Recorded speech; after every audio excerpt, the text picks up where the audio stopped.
pada kawan-kawan. Eh, Sorry kalau kurang maksimal karena eh, saya bikin puisi seadanya, dan sorry juga kalau agak kurang nyambung dengan temanya karena ada sedikit yang coba saya buka kembali dari beberapa puisi-puisi yang pernah saya buat sebelumnya. Dan kali ini saya ingin membaca sebuah puisi kecil yang berjudul Mak, Aku Ingin Bertanya.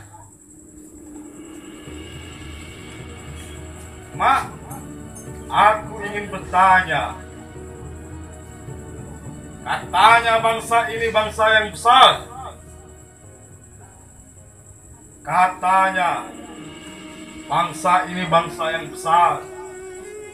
Tanahnya subur sehingga tongkat kayu dan batu tumbuh menjadi tanaman.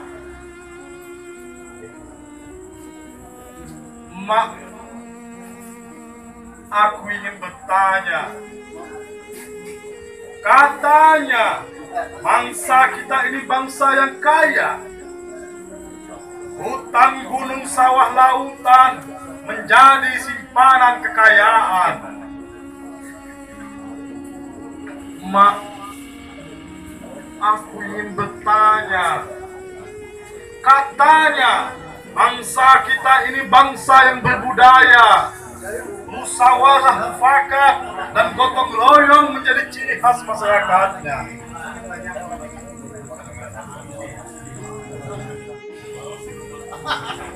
Mak, di sekolah-sekolah guru mengajarkan pada kita, padaku, bahwa bangsa yang besar adalah bangsa yang mampu menghargai jasa para pahlawannya. Tapi pahlawan yang mana? Pahlawan yang mana?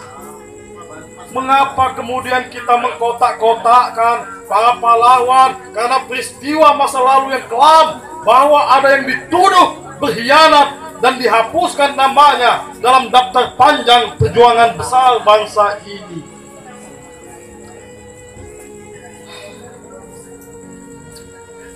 Padahal dahulu mereka juga berjuang bersama-sama, menumpahkan keringat dan darah untuk sebuah nama Indonesia.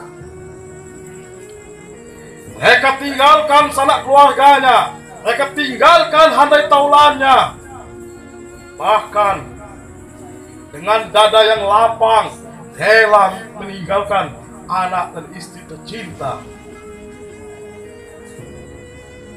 untuk pergi ke medan perang mengusir penjajah.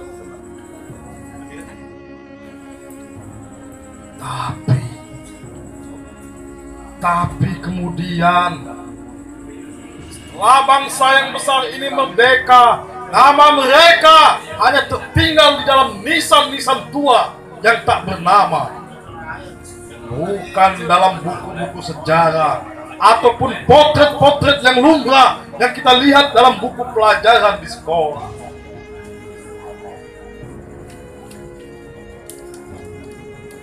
Mak, kalau selama ini kita diajarin untuk mengingat itu semua, hari ini ingin sekali aku diajarkan bagaimana caranya melupa. Hari ini aku ingin diajarkan bagaimana caranya melupa.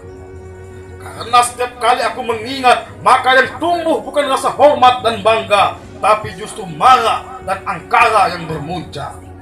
Aku muak. Aku muak dengan itu semua. Aku muak. Bangsa yang besar, yang tongkat kayu dan batu dikatakan bisa jadi tanaman, tak lebih, itu hanyalah ilusi semata. Apalagi untuk rakyat miskin dan jelata yang kerap dirampas paksa untuk menumbuhkan pembangunan, yang tanahnya kerap dirampas paksa untuk menumbuhkan pembangunan bagi kelas elit burjuasi yang tak ubahnya seperti penjajah. Bangsa yang kaya yang hutan, gunung, sawah, dan lautan adalah simpanan kekayaannya, juga tak lebih sebagai ilusi yang menipu mata kita. Karena yang diuntungkan dari itu semua bukanlah kita, bukan rakyat kecil yang banyak hidup di bawah garis kemiskinan, yang untuk makan sehari-hari saja masih harus mengemis kepada kaum tuan-tuan tanah yang kaya, yang menguasai seluruh isi hutan, gunung, sawah, dan lautan tersebut. Dan yang paling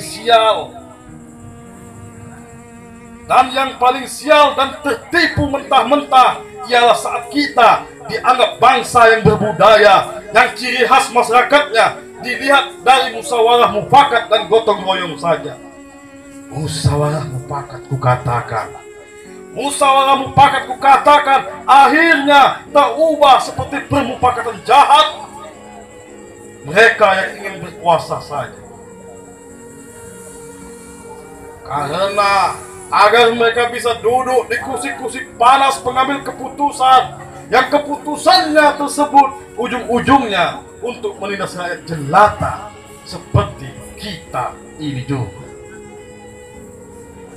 Gotong royong bermakna terbalik dari harapan dan tak lebih sebagai usaha bersama-sama untuk merampok kekayaan bangsa yang di dalamnya ada rezeki untuk kita semua. Tapi secara bergotong royong mereka mengalirkan kekayaan tersebut untuk segolongan dan segelintir orang saja. Bukan untuk kita. Bahkan tetesan kencingnya saja dari tambang emas di Freeport sana bukan untuk mereka yang ada di Papua, melainkan untuk elit-elit burjuasi yang ada di pusat-pusat kota dan pusat kekuasaan sana. Mak, aku ingin bertanya kapan kita bisa melupa. Sebab aku melihat banyak pengkhianatan di bangsa ini. Hei, siapa yang mengatakan langit itu biru padahal ia adalah setengah kelabu, maka ia telah melakukan kata-kata pada kenyataan yang ada. Mak, aku ingin berkata, aku tak ingin bertanya.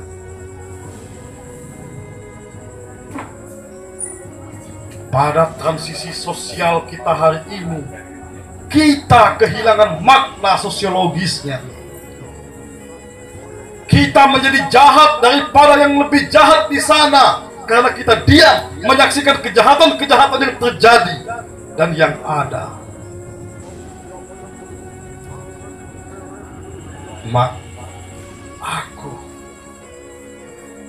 aku bahwa itu tadilah pertanyaanku untuk selanjutnya dan selanjutnya. Terima kasih.